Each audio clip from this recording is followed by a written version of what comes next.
हाँ तो नमस्कार जी। बताएं कैसे हैं?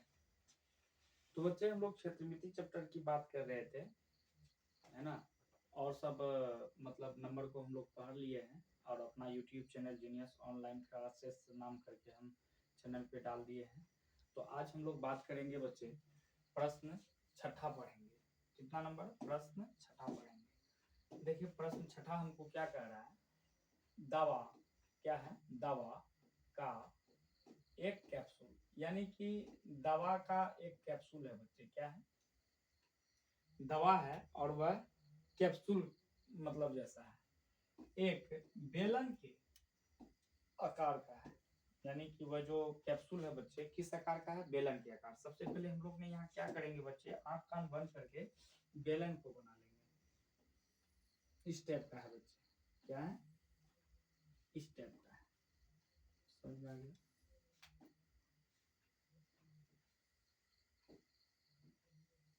इस टाइप का है। समझ में आ गया बच्चे?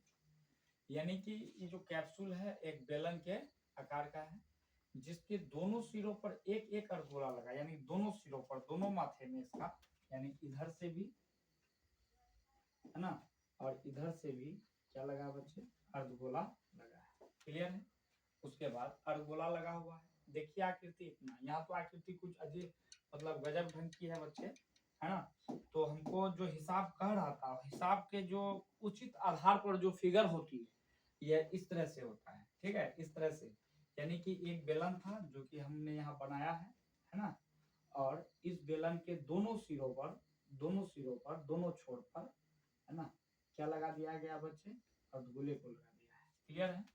उसके बाद आकृति देखिए 13.10 में, जो कि यहाँ हमको दे के रखा है ना। पूरे कैप्सूल की लंबाई 14 mm है। यानी कि पूरे जो कैप्सूल है ना बच्चे, यहाँ से यहाँ तक की जो लंबाई है, यहाँ से यहाँ तक की लंबाई कहिए या ऊंचाई कहिए, बराबर कितना है? 14 mm है। अच्छा, लंबाई कब कहेंगे बच्चे? जब यह अगर बेलन के आकार की आकृति कोई गिरा रहे तो वह लंबाई कहलाता है। ठीक है, और जब इसी को हम खड़ा कर देंगे तो ये ऊंचाई हो जाएगा। ठीक है और उसका व्यास दिया है कितना? 5 mm। यानी बच्चे इसका जो व्यास दे के रखा है, व्यास व्यास व्यास, यानी यह, है ना, यह जो दे के रखा है 5 mm दे के रखा है। यानी ये जो व्यास है बच्चे 5 mm है। समझ में आ गया? कोई दिक्कत? तो हम इसको यहाँ से ऐसे, है ना, व्यास यानी कहें तो डी बराबर कितना? 5 mm देकर रखा है। समझ में आ गया बच्चे? है ना।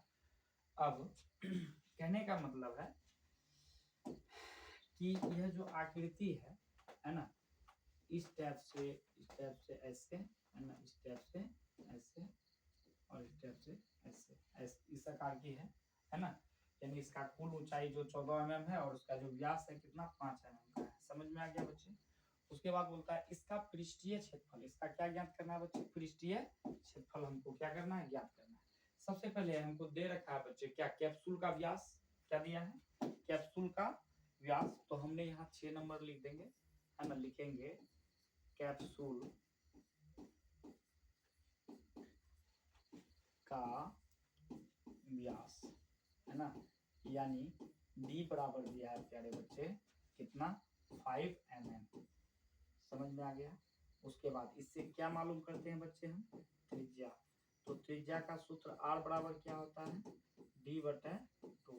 तो D का क्या मान दिया है? 5 बटे 2। तो यहाँ क्या हो जाएगा? 5 बटे 2 mm। क्लियर है? उसके बाद कैप्सूल की कुल लंबाई या ऊंचाई, तो यहाँ लिखेंगे, है ना, कैप्सूल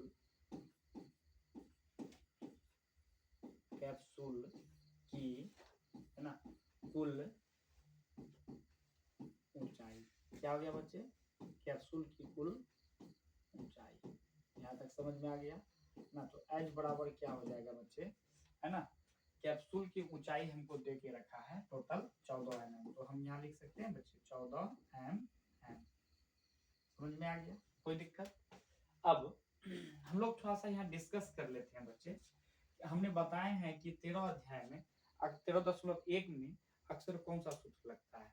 आयतन वाला वक्र पृष्ठ क्षेत्रफल या कुल पृष्ठ क्षेत्रफल। तो बच्चे सबसे पहले यह मतलब जानना है कि अक्सर अधिकतर 80% जो है इसमें वक्र पृष्ठ क्षेत्रफल का सूत्र लगता है। तो हमको यहाँ बोला इसका पृष्ठीय क्षेत्रफल, कौन पृष्ठ क्षेत्रफल, कुल पृष्ठीय क्षेत्रफल की वक्र पृष्ठ क्षेत्रफल। तो यहाँ पे बच्चे पृष्ठ क्षेत्रफल दिया तो वक्र पृष्ठ क्षेत्रफल समझना है। अच्छा, जब हम इसका अगर वक्र पृष्ठ क्षेत्रफल जानेंगे किसका, यह जो मेरा आकृति दिया है ना, अगर बेलन है, बेलन का वक्र पृष्ठ क्षेत्रफल क्या होता है ना, बेलन का वक्र पृष्ठ क्षेत्रफल होता है 2 पाई RH होता है बच्चे। उसके बाद क्या है, मतलब अर्धगोले का वक्र पृष्ठ क्षेत्रफल 2 पाई R²। क्लियर है बच्चे, समझ में आ गया, कोई दिक्कत नहीं। अब बच्चे सबसे पहले हमको यहाँ पे हिसाब पूछेगा, आगे आगे चल के H निकालिए। H किसका, बेलन का लगाया है, ये क्या है, बेलन का आपने लगाया है। और ये किसका है, अर्धगोले का लगाया है, अर्धगोले का लगाया है। समझ में आ रहा है। तो प्यारे बच्चे जब H आपसे मांगेगा यानी किसका, बेलन का, तो यहाँ बेलन, यहाँ H दिया है किसका, कैप्सूल की कुल ऊंचाई दिया है। तो यहाँ बेलन का जब ऊंचाई मांगेगा हम लोग कहाँ से देंगे। तो सबसे पहले इसका पृष्ठ क्षेत्रफल होना जरूरी है। उसके बाद क्या हो जाएगा 2 पाई R²। तो हमने यहाँ पे लिखेंगे बच्चे, क्या लिखेंगे है ना, कैप्सूल, क्या हो जाएगा, कैप्सूल की कुल ऊंचाई। यहाँ तक हमने लिखा है।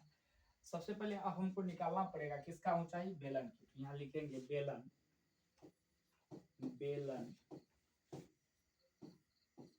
की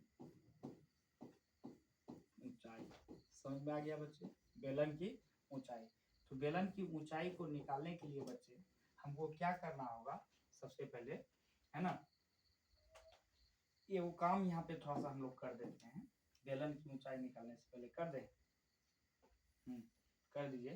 सबसे पहले यहाँ एक चीज हम प्रश्न से जा सकते हैं, प्रश्न से। यहाँ प्रश्न से जाने का मतलब ये हुआ बच्चे, सबसे पहले हम लोग आपस में डिस्कस कर लेंगे किसका, त्रिज्या का। किसका, त्रिज्या का। यह जो मेरा अर्धगोले का जो है, समझिए क्या जो दिया है, अर्धगोले का और बेलन का, ठीक है, इसका हम लोग बच्चे त्रिज्या की बात कर लेंगे। किसकी बात कर लेंगे, त्रिज्या की।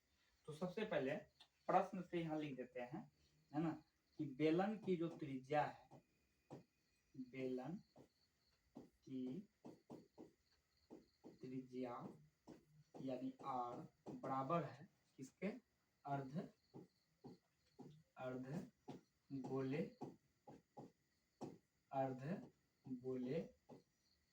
की त्रिज्या यानी R। तो R का मान क्या हो जाएगा बच्चे, इसको हम मिटा दें, ये मेरा रफ था। हाँ, क्या हो जाएगा मेरे बच्चे, है ना, कितना हो जाएगा 5/2 mm। बहुत बच्चे यहाँ पे सब्सक्रिप्शन में पढ़ा होगा कि सर इसको हम भाग देके पॉइंट में नहीं लिख सकते। हाँ बच्चे, भाग देके पॉइंट में लिख सकते हैं, उसके लिए कंफ्यूजन नहीं होना है। लेकिन आगे चल के मान लीजिए कटेगा तो हम लोग को कटाने में सहूलियत होगा। तो इसीलिए हम यहाँ लिख दिए बेलन की त्रिज्या जो है इसका अर्धगोले के त्रिज्या के बराबर है। अब हमको निकालना है बच्चे कि ये जो यहाँ से यहाँ तक की जो ऊंचाई है, यानी बेलन की जो ऊंचाई है, यहाँ से यहाँ तक की ऊंचाई क्या होगा। समझ में आ गया, यानी यहाँ से लेकर, है ना, यहाँ तक की ऊंचाई हमको क्या करना है बच्चे, निकालना पड़ेगा।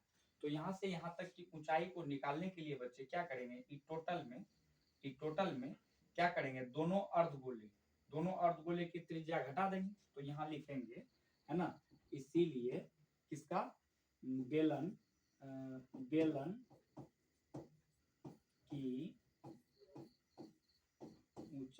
बेलन की ऊंचाई को निकालने के लिए बच्चे हम क्या करेंगे, है ना, H बराबर क्या करेंगे, ये टोटल 14 जो दिया था, टोटल 14 में क्या करेंगे, इस दोनों के त्रिज्या को क्या करेंगे, घटा देंगे, इस दोनों अर्धगोले की त्रिज्या को। तो यहाँ लिखेंगे 2R। क्लियर है। तो यहाँ लिख देंगे बच्चे 14 - 2 गुना R। R का मान मेरा क्या हो जाएगा बच्चे, R का मान हो जाएगा सर 5/2। तो हम 2 से 2 क्या कर सकते हैं, कटा सकते हैं, यस या नो, यस सर, कटा सकते हैं। तो हमारे पास बच क्या गया बच्चे, अब थोड़ा सा आगे ले लेते हैं। तो यहाँ 14 बचा, यहाँ माइनस, यहाँ 5। तो इसको हम लोग पहले स्पष्ट कर देते हैं, क्या हो जाएगा, 14 माइनस है ना 5, तो 14 में 5 घटा देंगे कितना हो जाएगा बच्चे 9 mm यानी मीटर हो गया। कोई दिक्कत बच्चे? अब हमको क्या पता लग गया? पता यह लग गया कि सर बेलन की जो ऊंचाई था, बेलन की जो ऊंचाई था यानी यहाँ से, ठीक है, यहाँ तक की जो ऊंचाई थी वो है 9 mm। क्लियर है? यहाँ तक कोई दिक्कत? अब हमको निकालना क्या है इसका, क्या यहाँ कह रहा बच्चे कि इसका पृष्ठीय क्षेत्रफल ज्ञात कीजिए। किसका? कैप्सूल का। तो हम लोग ने लिखेंगे यहाँ बच्चे क्या कि लिखना पड़ेगा हमें, इसीलिए है ना कैप्सूल का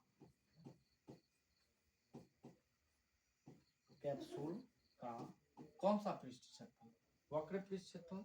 तो यहाँ लिखेंगे कैप्सूल का वक्र पृष्ठीय क्षेत्रफल। यहाँ तक समझ में आ गया बच्चे? कैप्सूल का वक्र पृष्ठीय क्षेत्रफल। तो इसमें कितना चीज है, मतलब कितना चीज है उसके बारे में देखेंगे। तो सबसे पहले बेलन का वक्र पृष्ठीय क्षेत्रफल, वक्र पृष्ठीय क्षेत्रफल है ना, से जुड़ा था बच्चे हमारे 2 गुना अर्धगोले का, दोनों तरफ अर्धगोला था ना, तो 2 गुना अर्धगोले का वक्र पृष्ठीय क्षेत्रफल, वक्र पृष्ठीय क्षेत्रफल। समझ में आ गया? तो हम लोग ने पढ़े हैं कि बेलन का वक्र पृष्ठीय क्षेत्रफल क्या होता है 2 पाई r h होता है। उसके बाद यहाँ प्लस, यहाँ क्या हो जाता है 2 गुना अर्धगोले का वक्र पृष्ठीय क्षेत्रफल 2 पाई r स्क्वायर। कोई दिक्कत? समझ में आ गया बच्चे? अब थोड़ा सा हम लोग क्या करेंगे, आपस में थोड़ा सा बातें करेंगे, है ना, एक चीज समझेंगे। इसको कैसे लिखेंगे, इसको कैसे लिख सकते हैं? इसको लिख सकते हैं सर 2 गुना पाई गुना r गुना h लिख सकते हैं। इसको कैसे लिखेंगे 2 गुना यहाँ पे पाई गुना r स्क्वायर को बच्चे कैसे लिखेंगे r गुना r। कोई दिक्कत? अब यहाँ पे थोड़ा सा हम कॉमन लेंगे बच्चे। क्या लेंगे? कॉमन। तो कॉमन क्या होता है उसको समझेंगे। यानी कि दो चीज में जब समान चिन्ह मिले उस दो के लिए वो बाहर, जैसे यहाँ देखिए 2 यहाँ का 2, दोनों 2 के लिए क्या हो जाएगा बच्चे हमारा, ये वो 2 बाहर हो गया। फिर यहाँ से एक पाई मिल रहा है, यहाँ भी एक पाई मिल रहा है, तो क्या करेंगे वो पाई बाहर कर दिए बच्चे। क्या कर दिए? एक पाई बाहर कर दिए। और यहाँ देखिए यहाँ भी r मिल रहा है बच्चे और यहाँ भी r मिल रहा है, तो दोनों r के लिए एक r बाहर कर दिए।